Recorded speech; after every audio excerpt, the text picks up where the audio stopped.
اس نے اپنی پرانی علامات کو یاد کیا اور اسے لگا کہ شاید اللہ نے اس کی سن لی ہے۔ اس نے ڈرتے ڈرتے یہ بات عہد کو بتائی تو عہد کے چہرے پر جو خوشی آئی وہ دیکھنے والی تھی۔ اس نے اسی وقت زویا کے سر پر ہاتھ رکھا اور شکرانے کے نفل ادا کیے۔ عہد کو یقین نہیں آ رہا تھا کہ 12 سال بعد اس کے گھر میں خوشی کی دستک ہوئی ہے۔ اس نے زویا کو مکمل آرام کا مشورہ دیا اور گھر کے کام کاج سے روک دیا۔ عہد کی ماں بیگم سلمہ کو جب یہ خبر ملی تو اس کا رویہ بھی ایک دم بدل گیا۔ وہ جو زویا کی شکل دیکھنا پسند نہیں کرتی تھی، اب اس کے لیے طرح طرح کے کھانے بنوانے لگی اور اس کی نظریں اتارنے لگی۔ گھر کا ماحول جو ہمیشہ سوگوار رہتا تھا اب اچانک خوشیوں میں بدل گیا۔ زویا کی ہر ادا پر عہد فدا ہوتا تھا۔ وہ اسے شہزادیوں کی طرح رکھتا تھا۔ زویا بھی بہت خوش تھی، مگر اس کی خوشی میں ایک عجیب سا خوف بھی شامل تھا۔ جیسے عہد محسوس نہیں کر پا رہا تھا، زویا اکثر راتوں کو جاگتی اور سوچوں میں گم رہتی، مگر عہد سمجھتا کہ یہ حمل کی وجہ سے ہونے والی بے چینی ہے۔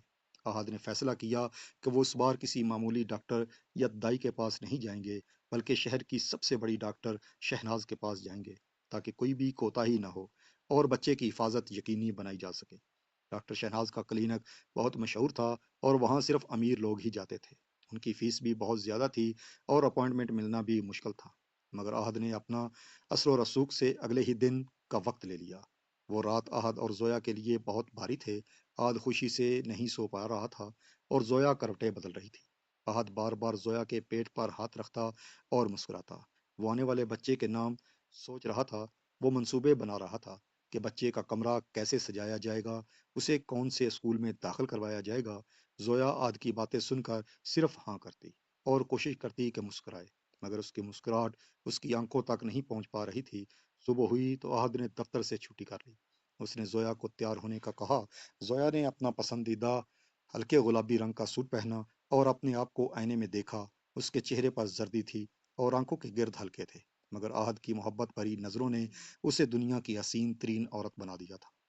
عہد اسے سہارا دے کر گاڑی تک لایا اور اسے بہت احتیاط سے بٹھایا، جیسے وہ کانچ کی گڑیا ہو۔ گاڑی میں بیٹھتے ہی عہد نے زویا کا ہاتھ تھام لیا اور کہا، زویا، آج کا دن ہماری زندگی کا سب سے بڑا دن ہے۔ آج ہمیں وہ خوشخبری ملے گی جس کے لیے ہم نے 12 سال انتظار کیا ہے۔ میں اللہ کو جتنا بھی شکر ادا کروں کم ہے۔ زویا نے عہد کا ہاتھ دبایا اور کھڑکی سے باہر دیکھنے لگی۔ باہر موسم بہت خوشگوار تھا، ٹھنڈی ہوا چل رہی تھی اور آسمان پر بادل چھائے ہوئے تھے، مگر زویا کے اندر ایک طوفان برپا تھا۔ اسپتال کا راستہ اسے بہت طویل لگ رہا تھا۔ ہر گزرتے لمحے کے ساتھ اس کے دل کی دھڑکن تیز ہوتی جا رہی تھی۔ عہد مسلسل باتیں کیے جا رہا تھا۔ وہ اتنا خوش تھا کہ اسے زویا کی خاموشی محسوس ہی نہیں ہو پا رہی تھی۔ وہ بتا رہا تھا کہ اس نے اپنی ماں سے کہہ دیا ہے، اگر لڑکا ہوا تو نام حیان رکھیں گے اور اگر لڑکی ہوئی تو نام عائزہ رکھیں گے۔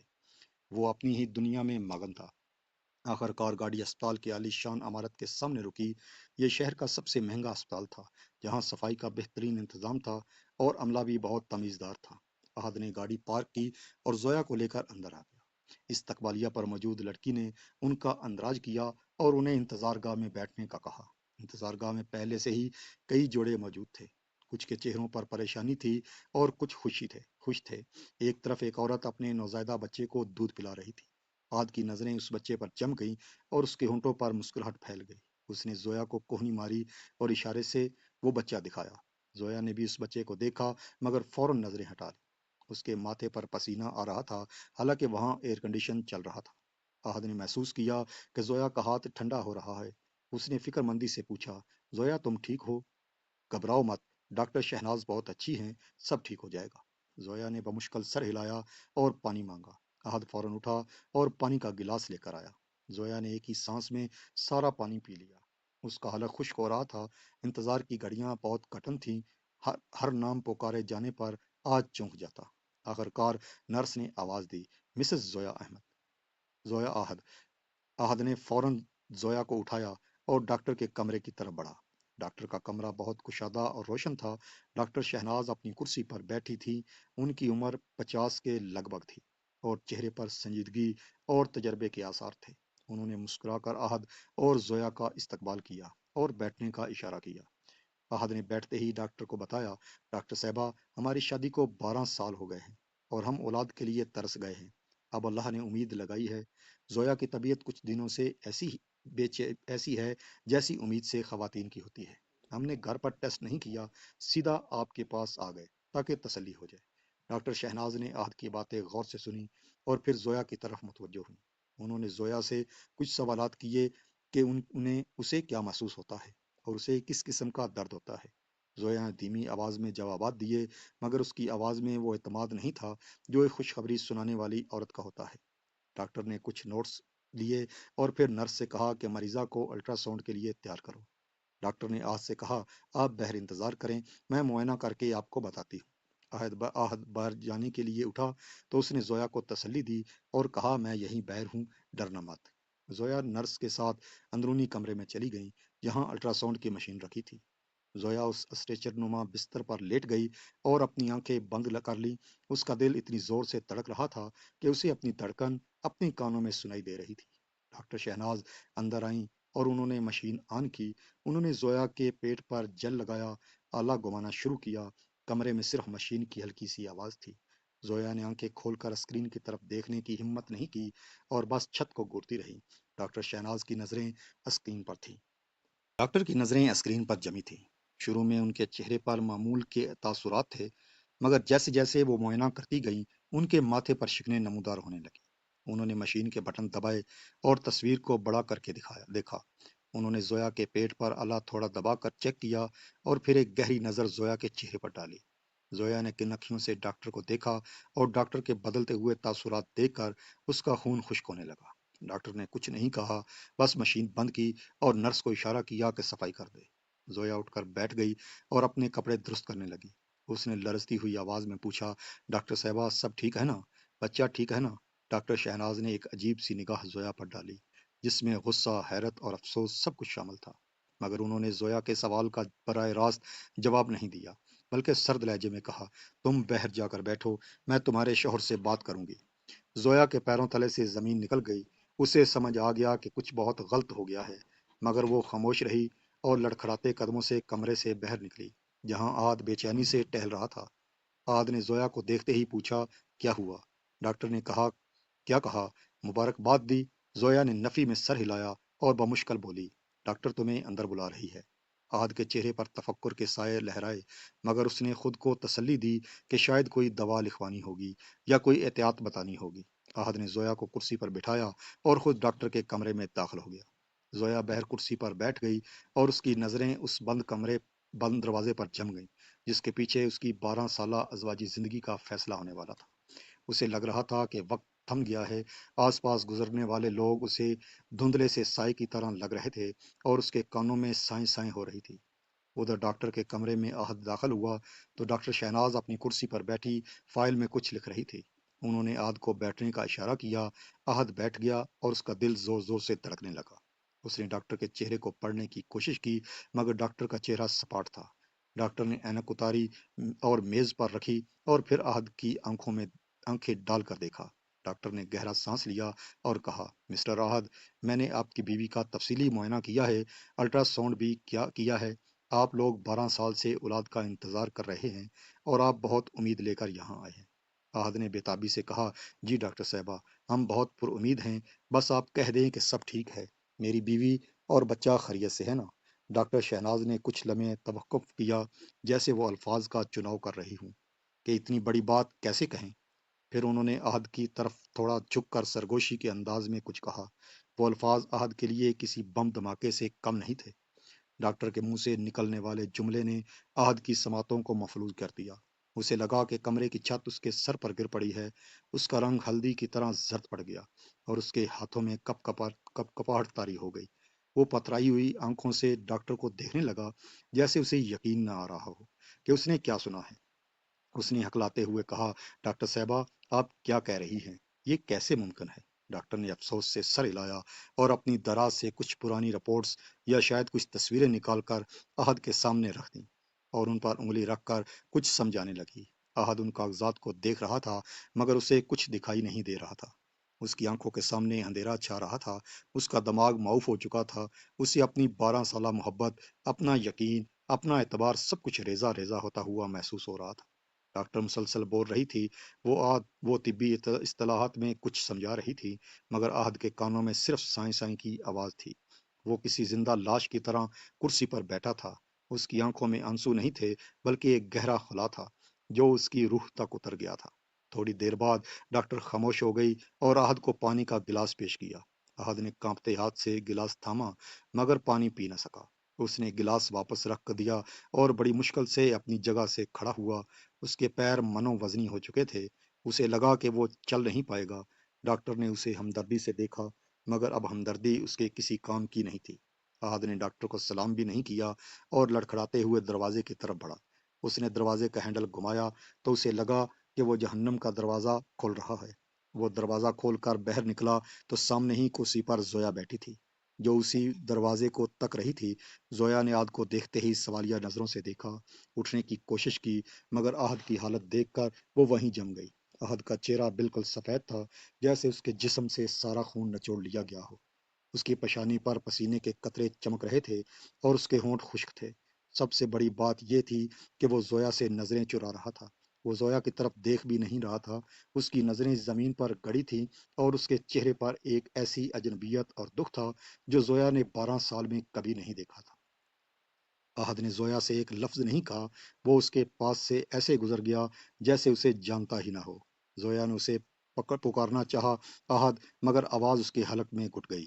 احد تیزی سے راہداری میں چلتا ہوا بحر کی طرف جا رہا تھا اور زویا اسے حیرت اور خوف کے عالم میں جاتا ہوا دیکھ رہی تھی۔ اسے سمجھ نہیں آ رہا تھا کہ اندر ان چند منٹوں میں ایسا کیا ہوا ہے کہ اس کا شوہر جو اسے پھولوں کی طرح لایا تھا اب کانٹوں کی طرح چھوڑ کر جا رہا ہے۔ زویا نے اپنا پرس اٹھایا، بھاگتی ہوئی احد کے پیچھے گئی، مگر احد لفٹ کا انتظار کیے بغیر سیڑھیوں سے نیچے اتر گیا۔ زویا بھی ہانپتی ہوئی نیچے پہنچی۔ اسپتال کا عملہ اور دوسرے مریض انہیں حیرت سے دیکھ رہے تھے، مگر احد کو کسی کی پرواہ نہیں تھی۔ وہ بہر پارکنگ میں پہنچا، اپنی گاڑی کے پاس جا کر رک گیا۔ اس نے گاڑی کا دروازہ کھولا اور اسٹیئرنگ پر سر رکھ کر بیٹھ گیا۔ زویا بھی اس کے پیچھے پہنچ گئی اور ہانپتے ہوئے گاڑی کی کھڑکی پر دستک دی۔ احد نے سر اٹھایا تو اس کی آنکھیں سرخ انگارہ ہو رہی تھی۔ اس نے زویا کو بیٹھنے کا اشارہ نہیں کیا، بلکہ خود گاڑی سٹارٹ کر دی۔ زویا نے جلدی سے دوسری طرف کا دروازہ کھولا اور بیٹھ گئی۔ پورے راستے گاڑی میں موت کا سکوت تھا۔ احد نے ریڈیو نہیں چلایا، احد نے زویا کی طرف نہیں دیکھا، وہ بس خالی نظروں سے سڑک کو گور رہا تھا اور گاڑی چلا رہا تھا۔ زویا کا دل ڈوب رہا تھا، وہ بار بار پوچھنا چاہتی تھی کہ احد بتاؤ تو صحیح، کیا ہوا ہے؟ ڈاکٹر نے کیا کہا ہے؟ بچہ ٹھیک تو ہے نا؟ مگر احد کے چہرے پر لکھی ہوئی تحریر اتنی خوفناک تھی کہ زویا کو سوال کرنے کی ہمت نہیں ہوئی۔ وہ سمجھ گئی تھی کہ کوئی بہت بڑی قیامت ٹوٹ پڑی ہے، اسے مارے مارے ڈال رہی تھی۔ گھر کا سفر جو صبح بہت حسین لگ رہا تھا اب عذاب بن چکا تھا۔ احد گاڑی بہت تیز چلا رہا تھا، جیسے وہ کسی چیز سے بھاگ رہا ہو یا شاید اپنی ہی سوچوں میں پیچھا چھڑوا رہا ہو۔ آخر کار گاڑی گھر کے پورچ میں رکی۔ احد نے انجن بند نہیں کیا اور غصے سے زویا سے کہا، باہر نکلو۔ زویا ڈر کے مارے چپ چاپ باہر نکل آئی تو احد نے گاڑی تیزی سے ریورس کی اور وہاں سے اڑا لے گیا۔ زویا لرزتے قدموں سے گھر میں داخل ہوئی، اسے کسی انہونی کا شدت سے احساس ہو رہا تھا۔ وہ کمرے میں جا کر بے چینی سے ٹہلنے لگی، اسے اب احد کے واپس آنے کا انتظار تھا، اور یہ انتظار 4 گھنٹوں پر محیط ہو گیا۔ پھر کمرے میں احد داخل ہوا، اس کے ہاتھ میں ایک فائل تھی، اس نے اسے غصے میں میز پر پٹک دیا۔ وہ زور زور سے سانس لے رہا تھا، جیسے اس کا دم گھٹ رہا ہو۔ پھر وہ مڑا اور پہلی بار اس نے زویا کی آنکھوں میں آنکھیں ڈال کر دیکھا۔ اس کی نگاہ میں محبت نہیں تھی، بلکہ نفرت، دکھ اور بیزاری تھی۔ اس نے کانپتی ہوئی انگلی زویا کی طرف اٹھائی، مگر کچھ بول نہ سکا۔ اس کا گلا رند گیا، وہ وہیں بیڈ کے کنارے پر بیٹھ گیا اور اپنا سر ہاتھوں میں گرا لیا۔ زویا ڈرتے ڈرتے اس کے قریب گئی، اس کے گھٹنوں پر ہاتھ رکھا اور روتے ہوئے پوچھا، احد، خدا کے لیے کچھ تو بولو، مجھے مار دو، مگر اس طرح خاموش مت رہو۔ ڈاکٹر نے کیا کہا ہے؟ احد نے جھٹکے سے زویا کا ہاتھ ہٹا دیا اور اٹھ کھڑا ہوا۔ اس نے میز پر پڑے ہوئے کاغذات اٹھائے اور زویا کے ہاتھ میں تھما دیے۔ زویا نے حیرت سے ان کاغذات کو دیکھا، وہ عدالتی کاغذات تھے جن پر بڑے حروف میں طلاق نامہ لکھا ہوا تھا۔ زویا کے پیروں تلے سے زمین نکل گئی، اس نے چیخ مار کر کاغذات پھینک دیے اور احد کے پیروں میں بیٹھ گئی۔ احد، یہ کیا ہے؟ تم مذاق کر رہے ہو نا؟ ہم تو خوشخبری لینے گئے تھے، تم مجھے طلاق کیوں دے رہے ہو؟ میرا قصور کیا ہے؟ احد نے زویا کو کندھوں سے پکڑ کر اٹھایا اور اسے جھنجھوڑ دیا۔ اس کی آنکھوں میں آنسو کا سیلاب جاری تھا۔ اس نے داڑتے ہوئے کہا، تمہارا قصور؟